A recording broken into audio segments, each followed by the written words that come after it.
Welcome to JH. In this guide, I will walk you through the process of setting up a Patreon account. Start by visiting patreon.com. Once the homepage loads, select the login option.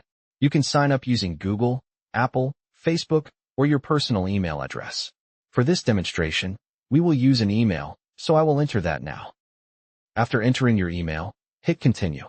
Next, provide your name and create a secure password. Once you have typed those in, click Continue again. Your account is now active, but you should verify your email address. Click the verification link. Then check your inbox for a confirmation message. Open that email and click the Confirm button to return to the site. You can now close the previous tab.